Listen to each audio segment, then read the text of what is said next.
na makabalik sa top 4 weeks? First of all, thank you for this win. Pero mahaba pa yung season.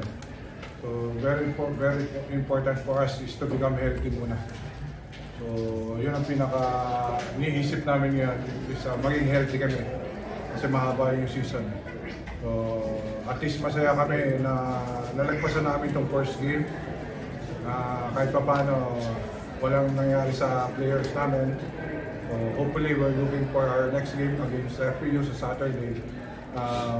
Magbigay ulit namin yung best namin, mag-perform kami ng better.